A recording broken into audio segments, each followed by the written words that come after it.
Welcome to the WanderLearn podcast. I'm here with Tony Rodriguez, who is from Spain, the southern part of Spain, Andalusia province, and he has been traveling to more than half of Africa. Right now, he's in country number 36 out of the 54 African countries, and he's been doing it just like I did overland, just pugnaciously pushing through with his own car. But his mission is quite different than mine. He's been out there promoting basketball. So welcome. Now, how is your French compared to your English? Well, on peut parler le français. I have been living in France when I was 21, playing in third division basketball as an Erasmus program when I changed from Sevilla to Nantes, close to Paris. And then, for sure, I have been practicing a lot of French because of the West Africa. Your English and your French are about a similar level, would you say? Well, basically, yeah, it could be similar. The more I read in English, the more synonym, the more ways to describe the situation, the experience, the histories to people that maybe they don't have English as a first language, but they can react in the moment because they feel and they enjoy and they understand and comprehend the purpose of the conversation. Right. Okay, good. Yeah, because one thing makes a big difference in West Africa is that ability to speak French. In fact, I think about 45% of African countries speak French, so it's just a very useful language. But you've been to Equatorial Guinea? Well, it would be great because I am talking Spanish, so I will cross that border. It would be fun. I will enjoy it with my language. Yeah, I mean, one thing that the key point that I want to make is, and a lot of people don't know that, is that Equatorial Guinea is the only country in Africa that speaks Spanish as their official language. And so that's why I was curious. You must have felt at home there, and yet you were saying that people are kind of more skeptical, a little bit suspicious. Equatorial Guinea is a kind of a unique country, not just linguistically, but in other aspects as well. It has the highest GDP per capita. It's the richest country on a GDP per capita basis in Africa. And that's mainly because they have a lot of oil and a small population. But go ahead. So how was your experience there? You went to Bata and Malabo, or just were you able to get in? I know it's hard to get a visa. It's hard to get there. That's why I was telling you that it was not possible when I proposed to the Basketball Federation to be involved in this program and then take 5 of them to Spain in 2020, because now if you can ask or we talk about the program, so without any sign of the Ministry of Education, Sport, or any other ministry in the government of Nguema, more than 30 years ruling a totalitarian government in Guinea Equatorial, so it's almost impossible to go inside if you don't do it clandestine in the land, in the continental. For sure, obviously, if you want to go to Malabo, you have to have that official letter of the ministry to go there. Yeah. For me, I have to go. Not yet. I have not been yet there. So did you get to go clandestine, or did you just postpone it? I postpone like I am postponing, for example, Libya or Chad or South Sudan. Yeah. Why are you postponing Chad? Chad's not that bad.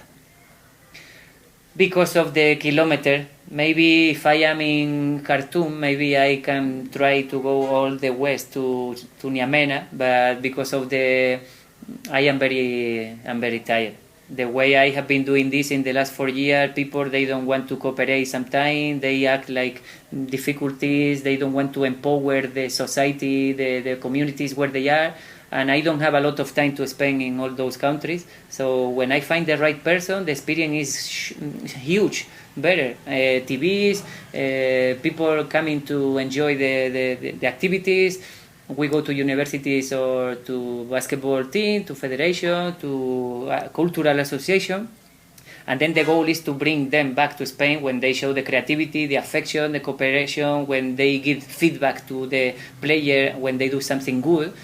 But if that is not happening, I am exhausto, muy cansado, very tired. Exhausted, and that's why maybe, claro, exhausted mentally more than physically, because I can tell you that I lost 6 kilos in the last 1 year, driving. That's about sweating. 14 pounds or so, 15 pounds. And you're not that, you don't have that many pounds to waste or that many kilos to waste. You are already pretty thin.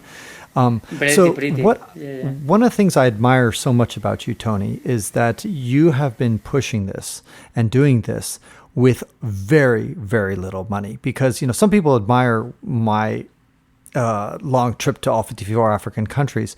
But, I had not to do anything in Africa, you need time and money. You have the time, sort of, but you don't have much money. And somehow, to me, you're an inspiration to all the people who tell me, I can't go to Africa because I don't have enough money. I'm like, well, look at Tony. Tony is getting by with almost nothing. I mean, you are counting every single euro that you have, carefully spending it. I mean, and yet you're doing it. It's amazing. Give us an idea of like how carefully you manage your money. Yeah. Well, to follow that idea, I have been graduated in 3 universities. That means that my family gave me the right position to have my head behind my neck. So I already know what it means to be austerity, to use the austerity around the world, not to expend the money in things that they are superficial or materialistic.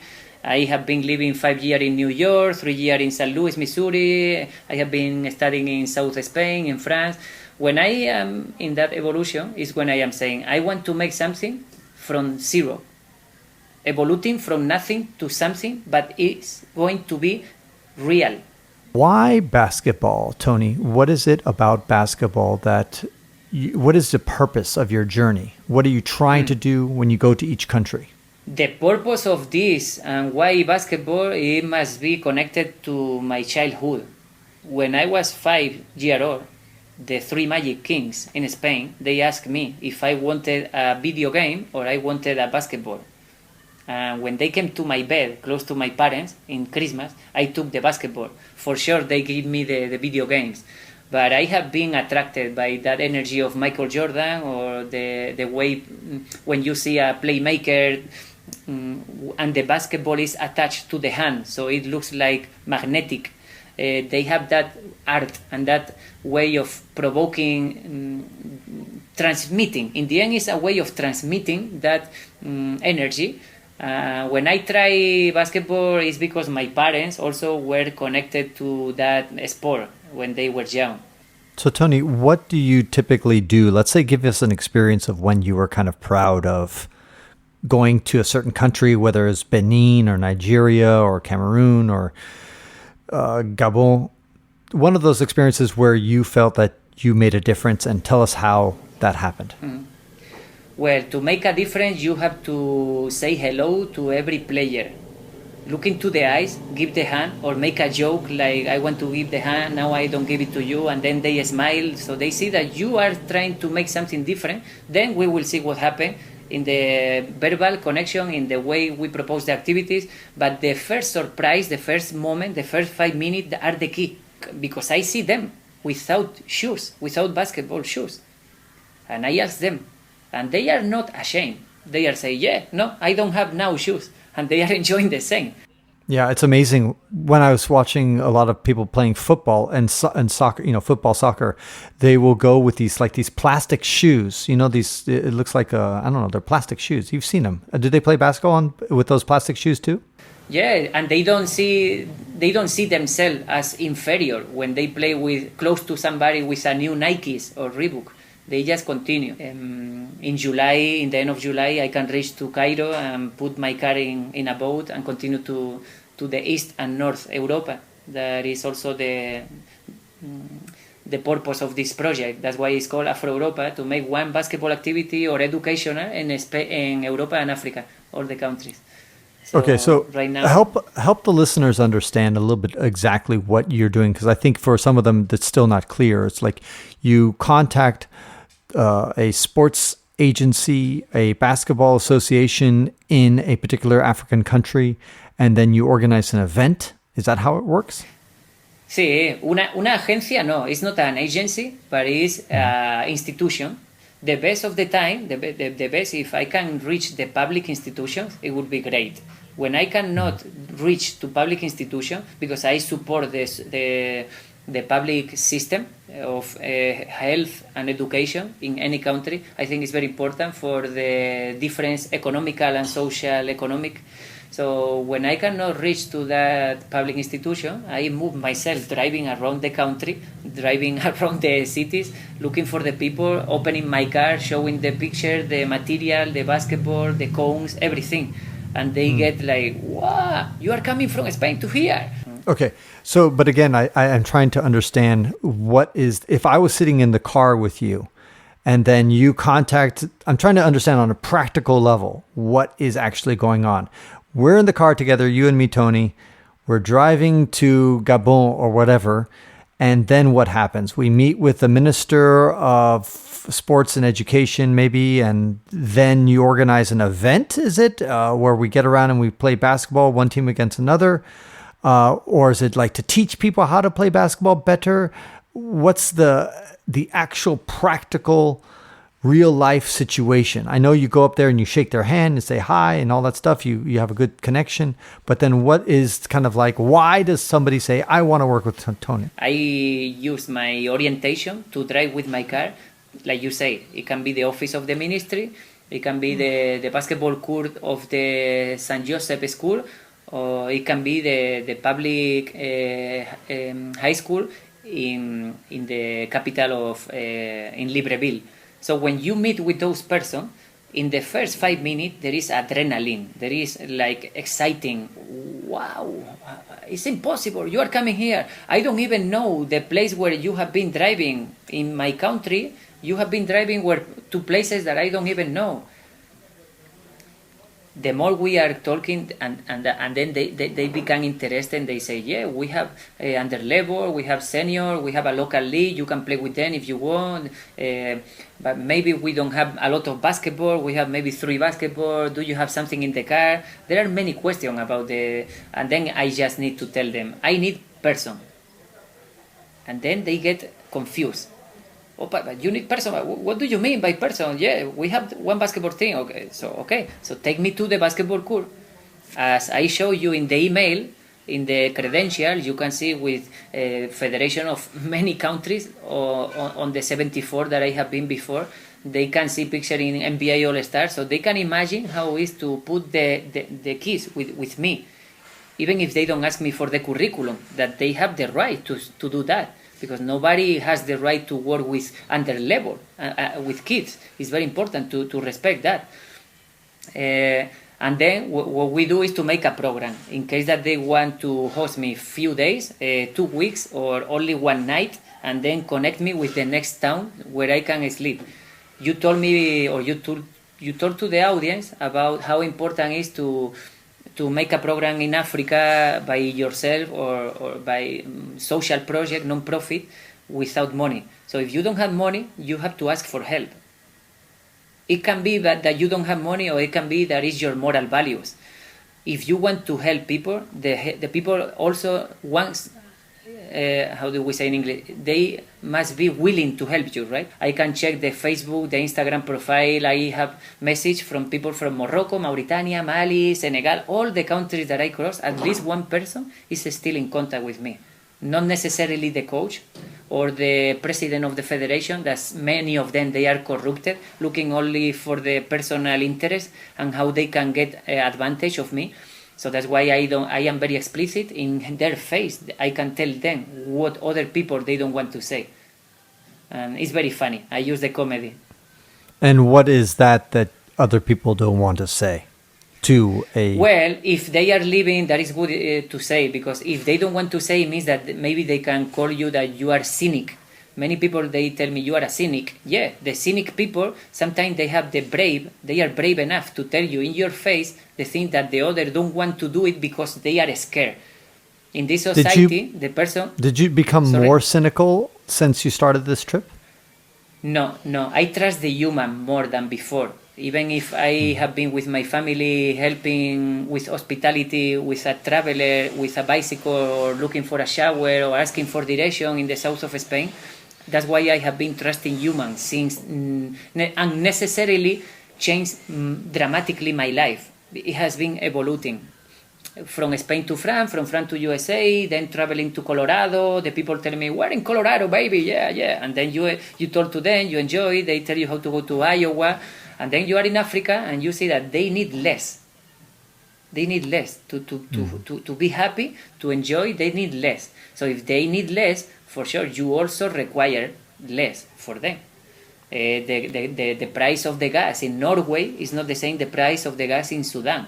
The way they eat is very simple in many places. In other places, they don't want to share with somebody in the same plate, in the same dish.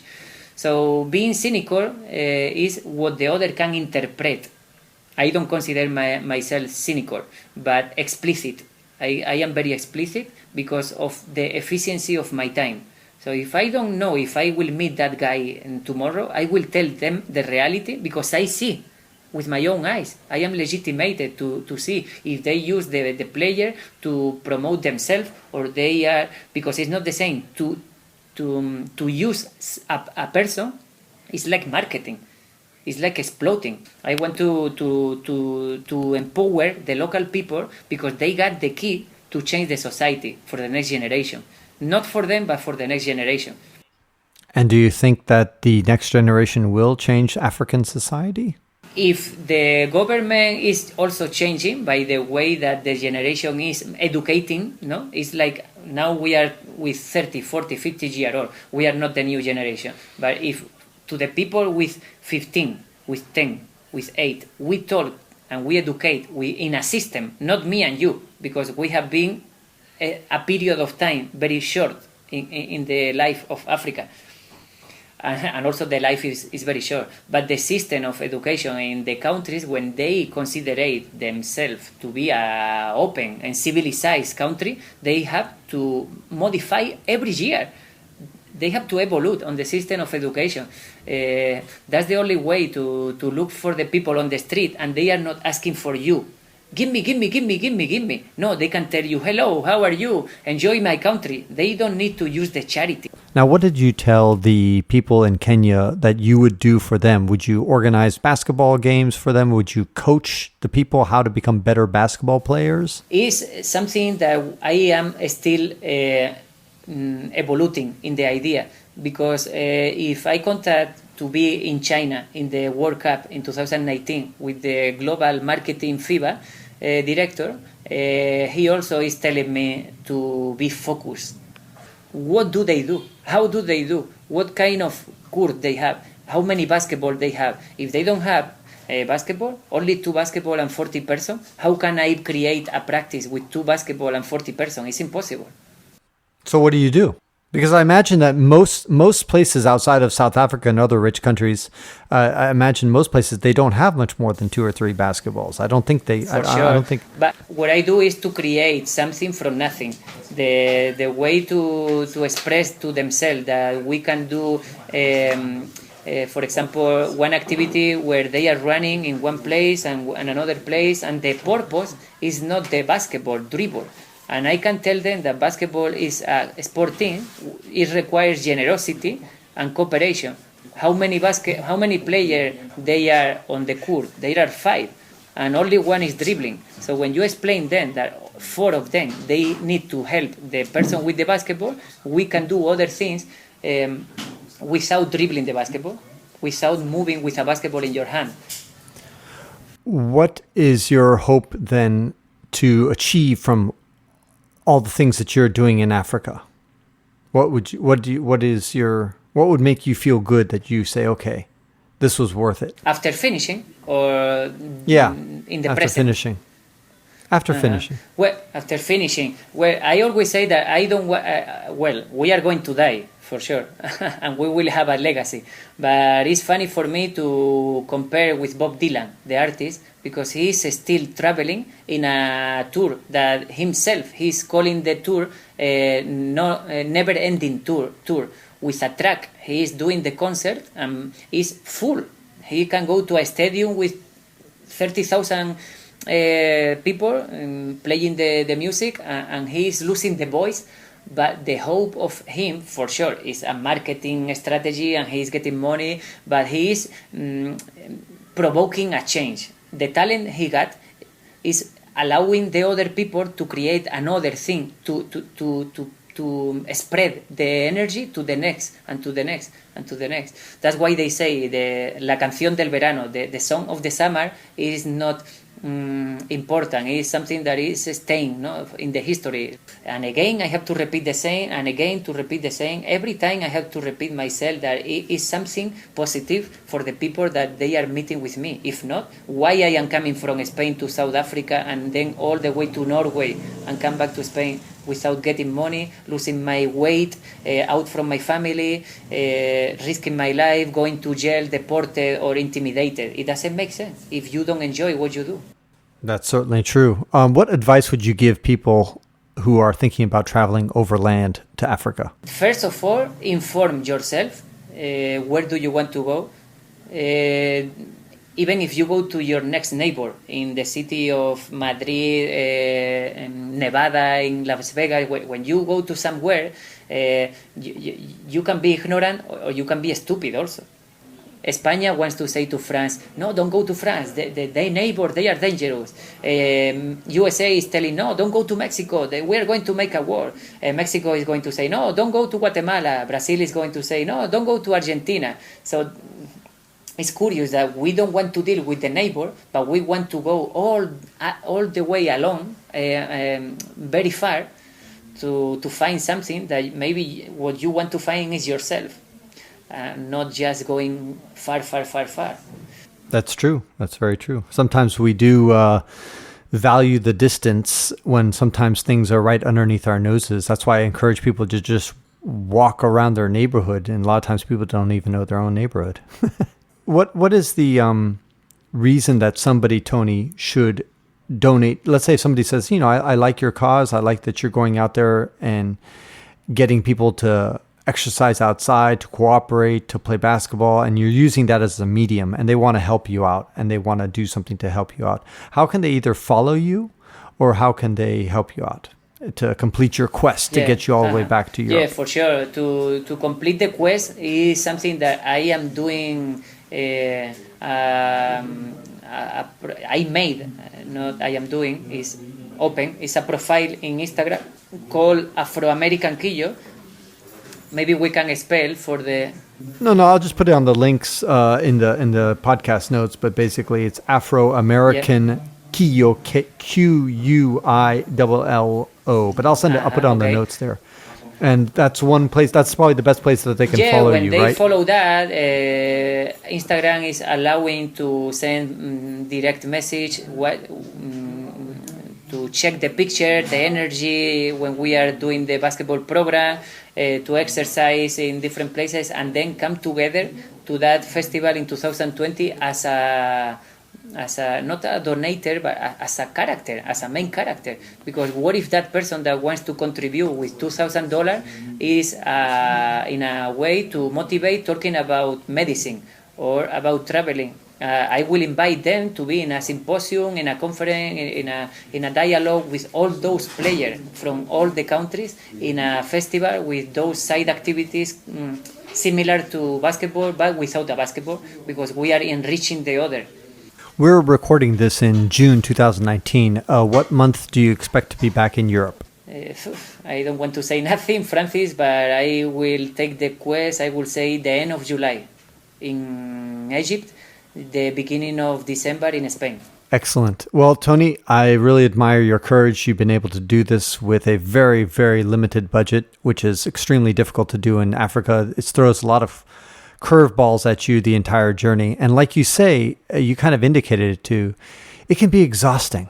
There's so many good things about Africa, but sometimes the logistics of just getting from point A to point B and getting through all the bureaucracy that is often thrown at you is so challenging that you can really feel at times to quit. I remember when I talked to you when you were in Kinshasa and Brazzaville, it was just, you were really at a low point there. I think you were almost on the verge of quitting, but you didn't.